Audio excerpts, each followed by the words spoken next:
Hello, everybody, and welcome. Welcome to Lilydale Radio. I'm Colleen Vanderzijden, and this show is Embracing Your Essence. And we are going to be talking about holiday overwhelm tonight. So thank you for joining me. As you are joining me, hello, I'd love to hear where you're from. So I am a registered medium here at Lilydale Assembly, and I'm also a certified intuitive life coach. And as a life coach, to help people figure out how to create their best lives. Tonight on this show, we are going to be talking about holiday overwhelm and some of the stress that goes with the holidays. And sometimes we feel like the holidays are just one more thing to get through. The three-step process I'm going to talk about tonight can apply to any stressful circumstance, not just the holidays. I'm talking about the holidays because they're here, so it would be fun to apply it to that. I'm also going to be briefly, a few times, I will mention grief at the holidays as well, because there seems to be a lot of that happening right now. So I do want to address that as well. So that's what we're going to be talking about tonight. So let me see who's joining me here. Hi, Julie. Nice to see you. Yes. So as you all are joining me tonight, just say hello. It'd be nice to know who's here and all of that. So what else do I need to tell you? To find out more about some of the workshops Lilydale is having, we're having online workshops throughout the winter. You can go to lilydaleassembly.org. It should be there. Or on the Facebook page, Lilydale Assembly Incorporated. That is the official page for Lilydale, and you can find out more there. And I do want to announce that my Courageously You group coaching program will reopen January 13th. That's when we start. So if you want to sign up, I've got some people already signing up. So I want to make sure it's a limited seating, so to speak. So I want to make sure people who do want to do it get in there. If you sign up before, I'm guessing on this one, January 7th, you do get a free 30-minute coaching session with me. That's a great deal. So you get the little bonus there for that. So anyway, you can check that out on my website, ColleenVanderzijden.com, or psychicmediumcolleen.com. Same thing, goes to the same place. So again, let me just check everybody, and then I'm going to start talking for you. Hi, Robin. Nice to see you. Hi, Ray and Denise and Darlene. Thank you so much for joining me tonight. So we are going to be talking about holiday stress and overwhelm. And as I mentioned a little bit ago, we are going to go over a three-step process that can help you release that overwhelm. And you'll be reprioritizing what is truly important to you. This topic came about because over the weekend, I was talking with my daughter about unscheduled time and how I was envisioning empty days where I could do whatever I wanted, whenever I wanted. And this isn't just the fun things, but also other things that catch my attention. How sometimes you're just in the mood to clean a closet, usually when you have to go do something else, but you know how sometimes you just get in the mood for that. That's the time to do it rather than relegating it to a have to list. If you're in the mood, it's going to be more fun. And when I was talking to her, I was talking about wanting more unscheduled time. And because then I could follow these impulses and just do whatever I wanted to. And I know she likes that as well, to just follow that thing.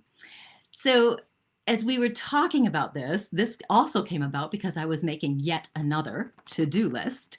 And I have these lists everywhere.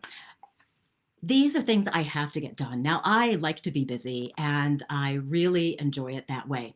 But when I start dreaming about having more free time or of not doing anything, that means I've moved into overload. This has been an exceptional time in my life right now. There's so much going on right now. So I can see that I needed some of this time. So again, as I was talking with her, we were just looking at the Christmas tree we had bought, and her fiance and she had helped me set it up, and it still needs lights and decorations. And I do like decorating and organizing and all of that stuff, unless it moves on to the have to list. Then it's just another thing to do and get stressed over. Usually stressed because it's incomplete. I've got to finish it. I've got to do this. Then it's not fun. And one of my favorite sayings is, if it's not fun, why do it? We have entered this time of holiday overwhelm. This is when we add many other layers on top of our already full lives. And as I keep saying, very repetitively, that with the uncertainty of the pandemic, and yet another issue with that now, right? With the uncertainty of the pandemic and the societal issues that we're experiencing, everything that's happening politically, societally, I don't know if that's a word, and culturally, we are experiencing more stress than we normally would be experiencing. Have you noticed that there are times where something really small happens and you get overwhelmed with it, where normally a couple of years ago you would have just rolled with it. It would be no big deal. So we already have this underlying stress that's affecting us. So when we add on other layers of things to do, it can cause more overwhelm and more stress. And here's another stressful layer for those of you who have suffered a loss. I have seen a lot of posts on Facebook, as well as hearing about people who have lost family and friends, not only due to COVID, but other things as well. And it seems like, I don't know if it's just that I'm older or I have more awareness of it, but it seems like there's so many people who are passing now, and people that we don't expect. So people who are in grief during this time, with everything else that's happening, they're entering what we call, in quotes, the happiest time of year, but they're in grief. So sometimes people who are in grief might try to maintain a more normal schedule and go through the motions of trying to make sure everything is the same as it's always been. Or they may have an added pressure of pretending they're okay, hiding their grief because they don't want to make other people uncomfortable. People in grief during the holidays is very hard. I mean, it's hard if you lost somebody 5 years ago, somebody very important to you, and every holiday it reminds you. Even if you've lost somebody a year ago, this holiday could be very tough. And so some people are barely functioning. So when we're thinking about stresses and these layers that overwhelm us, we don't want to compare our stresses. Okay, we don't want to do that by saying, oh, theirs is worse than mine, so mine's not that bad. And then we dismiss how we feel. We might say to ourselves, well, they had a really big loss and I'm just stressed out because, I have all these things to do on my have-to list. So I'll just ignore how I feel. So we don't want to compare them. We don't want to minimize what we are experiencing. We need to really acknowledge what we're truly feeling, no matter what is contributing to the overwhelm, whether it's something really gigantic or even what appears to be small. If it's affecting you and causing overwhelm or stress, we need to acknowledge it. Then we can take appropriate action and move forward. And so my thought tonight is that I propose that rather than getting stuck in stress and overwhelm this year, that we do it differently. So let's not get sucked into that idea that we have to be happy. Big one, huh? I'm not saying dive wholeheartedly into depression, okay? If you are depressed, you're struggling with some mental things, you're just overwhelmed and you really need some support, go get some professional counseling, get a professional therapist, somebody who can help you. There's nothing wrong with that, okay? But what I'm saying is stop pressuring yourself to pretend to feel other than how you truly feel. So what I want you to think about is to pay attention to how you really feel and honor yourself and acknowledge it. We want to change what we've always done, do something different. It's so easy for us to go through the motions and pretend everything is great, isn't it? It's really easy to do.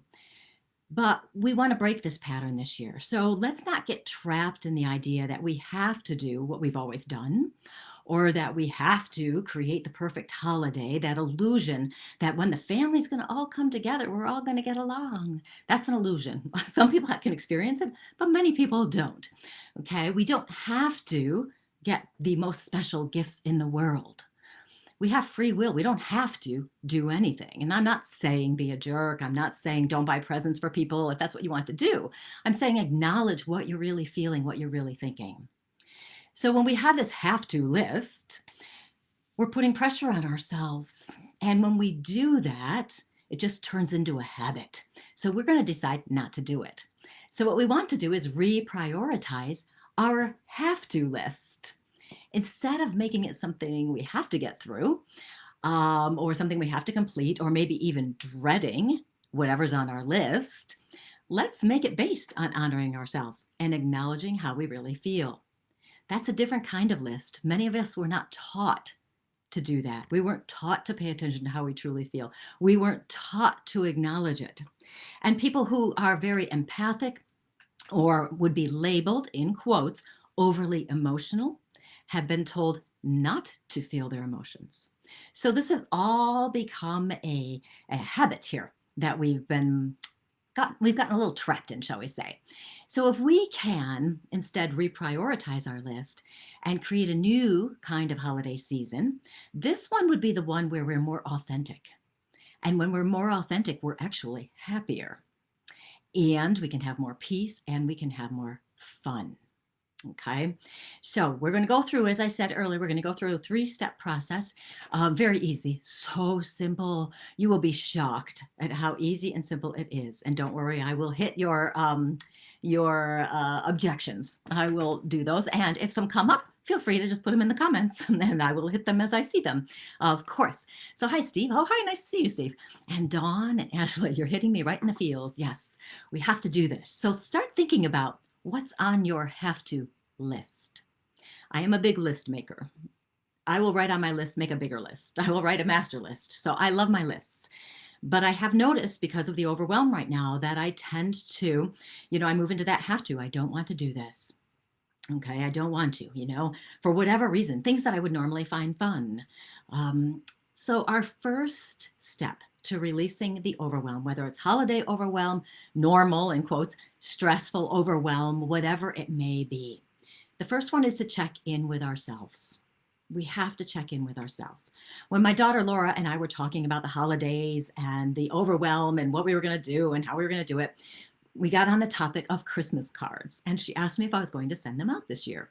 Now, in the last Christmas, I sent them out in January. They were New Year's cards. And part of the reason I did that is because I had more free time after Christmas so I could get them done and send them out. So I told him, I think I might do that again. So I've changed what I used to do. And this is a very simple example. And when I was thinking about it and talking to her about it, my thought was, if it's going to cause me more stress, then I can decide not to do it, maybe do it in a different way or do it at a different time. There's always an option, okay? You can check in with yourself for everything, from the most simple things to the most complicated. Here's a key part of this. You have to be truthful with yourself. How do you really feel? If you're not excited or thinking something will be fun, that's a pretty good sign that whatever you're contemplating might cause more stress. And we want to avoid that. We want to minimize the stress, especially this year. It seems that this year the energy is just so intense that besides everything else I've already mentioned, the energy is really off the charts. So we really have to be aware of what's happening and take the steps to minimize the stress. So some of the things that might cause stress, and could be anything, right? Making the holiday cookies. Do you like it or not? Or do you dread it? Do you think, oh, I have to do the holiday cookies? Do you want to have dinner with that obnoxious relative? Or is your stomach just really tight thinking about it? Some people really like to have their house in perfect order, but is it fun? Do you enjoy having it in perfect order? Do you enjoy doing it? Do you enjoy cleaning it? You want to check in and see what you're really feeling. Same thing about, the china. Sometimes we like to use the good china, right, for a special dinner. But then you have to wash it by hand, and it seems to take forever. And then we're not having fun talking to everybody after we eat dinner. So we have to be more aware of how we're feeling, because when we do that, that stops us from acting out of habit. We do things out of habit and we're just not aware. So when you check in with yourself, you'll become more aware and you'll understand what's really motivating you. It will be very helpful if you check in. We have not been taught to do that. I'll repeat that. We have not been taught to do that. I have been working on checking in with myself for the past, I don't know how many years, probably not that long, really, 5-10 years. So I've been working on checking in and I can still get caught up in those habits of doing those things. So if you are experiencing loss, you've had a loss and you're in the holidays now and you're starting to get a little bit of that dread going, okay, you may not want to do what you've always done, or maybe you do, but it might be too painful. So when you check in with yourself, you want to recognize that and really pay attention to how you're feeling. Then you can decide what would honor you and where you are at this time, what you really want to do. So when you check in with your emotions, that will help lead you to your priorities, whether it's the simple stuff or the big stuff. You can then stop putting pressure on yourself because you'll reprioritize what is most important to you. So checking in is the first thing to do. It takes a second, but you have to be honest with yourself and you have to be willing to do it. The next step, the second step in the 3-step process to reduce this overwhelm is to take some action. So there are 2 ideas that can help you decide which action to take. The first one is say no. Say no to situations you don't want to do. Say no to things that will add to your stressful have to list. You're giving yourself permission to put you first. This is necessary. I know it sounds so simple for me to say, just say no, I'm not doing that. But what happens is our mind immediately comes up with reasons why we can't say no. One of the first ones is, well, we've always done it that way. Okay, now check in on that. What does that mean for you? They'll be upset if I don't make my awesome pie that everybody wants to love and they just love it so much. They'll be upset if I don't bring it. They'll miss my Christmas card. Probably not, but they might miss it. I can't break tradition. I can't tell my obnoxious relative to either be nice or don't come. Part of the reason it's hard for us to say no and protect our energy is because we have been trained to believe it's selfish to put our needs first. Self-care is not selfish. No matter where that belief comes from, no matter who has told you that you have to put everybody else's needs ahead of your own, that is not selfish to put yourself first. And I'm not saying be egotistical, not, everybody do this for me, narcissistic, nothing like that. You understand what I'm saying. When you check in with yourself and you realize there's something you don't want to do, that's a sign of self-care. When you acknowledge it, when you honor and acknowledge it, you're taking action for your self-care. If others have a problem with that, that's not your problem. It's really not. You have to reprioritize and put your energy first. Now, I know somebody out there is right now going, but I have to do it this way because this is how it's always been done. Or I don't want to do that. Or I don't this, or I don't that. I'm going to talk about another way to shift perspectives on that. But I also want you to, when you make a decision and your action steps, that you make it based on understanding how you truly feel. You can still decide to host the obnoxious relative as long as it's a conscious, intentional choice and you recognize what you're doing rather than acting out of habit or fear. Okay, so you see the importance here of the checking in with yourself. Then you get to decide, are you going to say no to things? Your priority is you. Okay, the simpler you can make your life with fewer obligations or stress-inducing situations or the dreadful have to list, the happier you'll be. I like my day somewhat free so I can wander from one project to the next when I'm in the mood. I find that fun and it brings me joy. After considering what to say no to, the next action step is to say yes to those things you do want to do. So many of us put off fun. So many of us put off having a good time. When we are having a good time, many times we are not focused or present to that moment. We'll be having dinner and already thinking ahead, oh, now I've got to wash the dishes. Whatever it is, we're not present in the moment. So say yes to being present in the moment. When you say yes to those things you want to do, this means you decide to embrace the yes. You choose the fun, or you choose the enthusiasm. You choose being present. You choose to be happy and connected to the people around you. This isn't I have to get through it. Yes. This is an I want to get through it. Yes. Okay, you understand how that works? Because we so easily and so frequently put off our fun for another time. So first thing is checking in. The next thing is to take some action, saying yes or saying no, whichever one feels right to you. That's the one.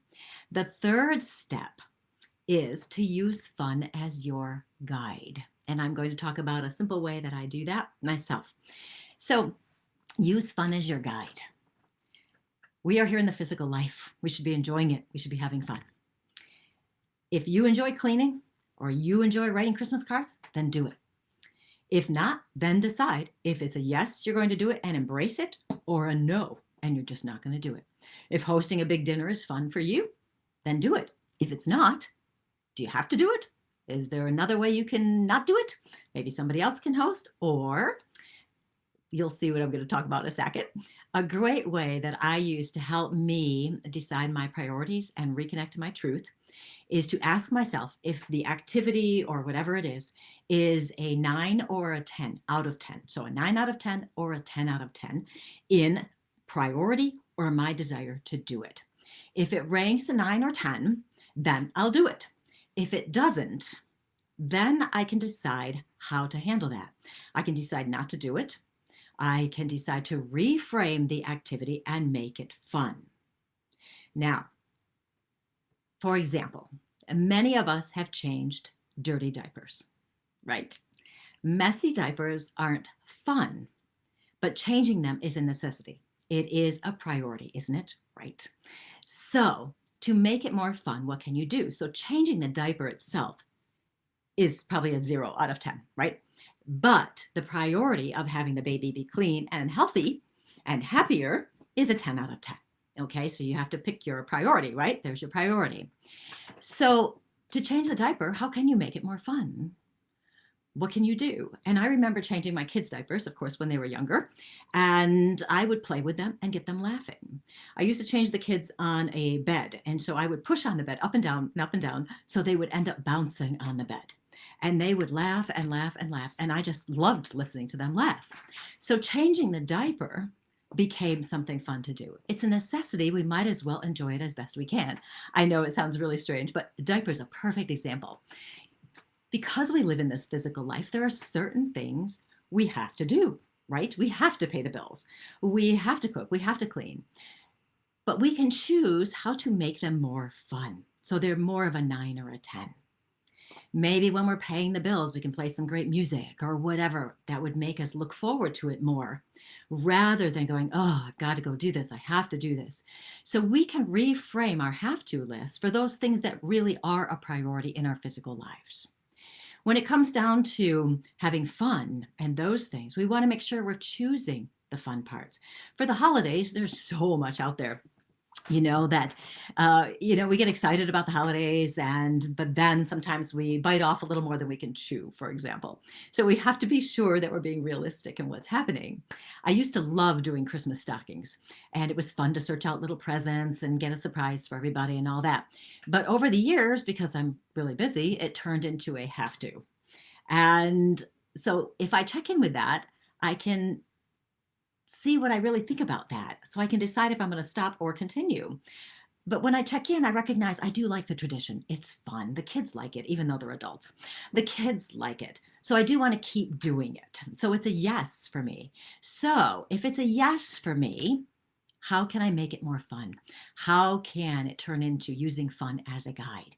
It's just a simple shift in perspective. I can make sure I start playing with ideas in my mind. Now, what's happening is when I decide that it's a yes, and that I'm going to choose to make it more fun, I've shifted my perspective, I'm back in my power, and I can now create the fun. Okay, very simple. I can decide when I go shopping, I'm just going to go and pretend it's a little treasure hunt rather than the, ugh, I have to go do this and I hope I get some things.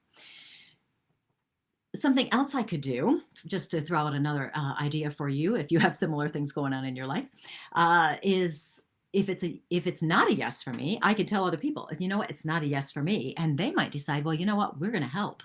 They want to help, and they can do that as well. It's a very simple example, of course, doing the stockings. But when we're in overwhelm, holiday or otherwise, the little things add up and cause the stress. So it's not just that we've got this one big stressor happening. We may have several big stressors happening or a whole bunch of little ones on top of our normal bigger stresses. Okay, I'm going to check in the comments and see what I'm missing here. Darlene saying, after my son's death 2 Christmases ago, I haven't decorated for the holidays. Though I was labeled lazy, I visit and enjoy other people's decorations. She enjoys it more. That, Darlene, is honoring yourself and honoring your emotions and doing what feels right to you. And notice, everybody, also that even those people, somebody somewhere has labeled her lazy, she stuck to her guns and did what was right for her. She's in her power. The holidays are very hard this way, right?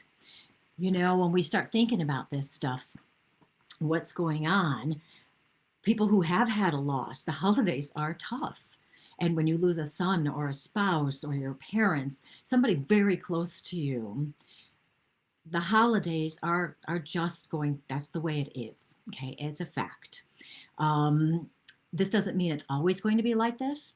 It doesn't mean we won't change our minds about things later, but this is the importance of checking in and honoring how we truly feel. So many times we do have to give ourselves permission to honor what we feel, give ourselves permission to stand strong in our power and do what's right for us. That self-care is a priority, particularly for those who are dealing with grief. You know, you don't have to please other people, especially when you're in grief. Well, you don't really have to please them most of the time anyway. Okay, you don't have to do what you've always done. Now, for those of you out there who will be hosting family get-togethers or parties or whatever it is, honor the people who are coming who are in grief. I read this horrible post on Facebook about somebody who said that they had lost somebody, and it wasn't that long ago, somebody very important in their lives. It was a couple of months ago or something. And their friends actually did like an intervention and told them that they needed to stop grieving so much. They needed to move on. And of course, the person who was grieving did not need to hear that. Who would do that? So what a horror. I was beside myself. I couldn't believe somebody would have done that. Grief has its own timetable. We have to honor that. So if you are being a gracious host and you're inviting someone to your house, allow them the opportunity to say no. Give them the flexibility to make it be a last minute decision. Let them come and be as they want to be. Let them experience their emotions. If they want to be sad, you can ask them, what do you need from me? How can I help you? Do you want to be alone? Do you want me to sit with you? Whatever it is. It takes a very special, kind, compassionate person to sit with somebody in their grief and allow them to honor their own grief, and that compassionate person also honoring the other person's grief. So if you are hosting, be sure to express that kindness, compassion, and support for the other person. And I'm preaching to the choir, I know, but here we are, I will tell you nonetheless. So when you check in with yourself, if you're the person who's experienced a loss, recognize what you really want. And then if you want to say yes, say yes. If you want to say no, but know that you always have the power to change your mind. And if you have a more recent grief and fun may be the last thing on your mind, give yourself permission to just be open and allow the fun to come to you. Something might come, something might make you smile. You can look for the joy. I'm not saying to negate your grief. I'm not saying anything like that. I'm saying just be open and allow it to come. Because I can tell you from Spirit's perspective, they do want you to have as much fun and joy as possible. You know, they understand our grief at the same time.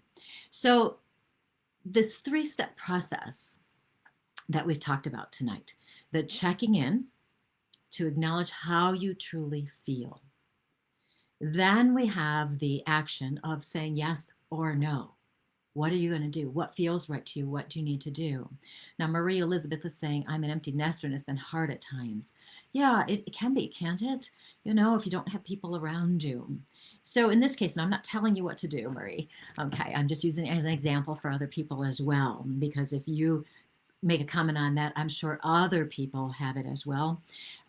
So in this case, if it's been hard, then I might ask myself if I were in that situation, and actually I have been in that situation when my kids were younger and they weren't always with me for holidays, I would check in with myself and see what I really wanted. What did I really want to experience? Did I want to be with other people or did I want to be alone? Did I want to make a big meal for myself or not? And I would check in with that. And if I felt like I wanted to shake it up a little bit, I would go someplace else, or I'd go visit a friend, or I'd go take a little trip, or whatever it was. So we have that power to decide to say yes to things or no to things. And I always did use my having fun as a guide. What would be fun? If we know the holidays are going to be tough for whatever reasons, what would make it more fun? And then you can use your power to do it. So I'm just going to briefly go over the 3 steps one more time, and it's a little shorter show tonight. Look at that. So the process to release the overwhelm is so simple. Check in how you feel. How do you feel? Acknowledge it and honor it. Take action. Are you going to say yes, or are you going to say no? Nice, easy one. Most of the time, I just need to say more no's. Use fun as a guide for how you take action. It's awesome. This is the way to do it. I'm telling you, this will work for everything. So that is my little briefer show tonight. I know Celeste, who sets my shows up for me on Blog Talk, she'll be like, I can't believe you did it in a half hour instead of 30 minutes or 60 minutes, because that's the normal. So I do want to mention again, Lilydale website, lilydaleassembly.org. You can see about what's happening. Coming up, we do have a lot of online classes. They are getting the workshops together for next year, so that's coming soon. I know it seems like we were just there, doesn't it? My Courageously You group coaching program is starting January 13th. Please do check that out. It is all about personal and group coaching. We go through my Happy and Unstoppable online course, as well as just talking every week on Zoom about whatever happens in people's lives and giving people strategies to handle their problems, their stresses, their challenges, so that they can handle everything better. And also my book is coming out. Oh, I don't know when exactly, but believe me, it's soon, sooner than I probably think, actually. So as soon as that's out, I will let you know. So what else do you need to know? I think that's it. So I will be here next week again, but I don't know what I'm talking about yet because Spirit made me change my topic this week and probably will again for next week. So it's all good. So you guys have the most wonderful week, and I will see you next week. Bye.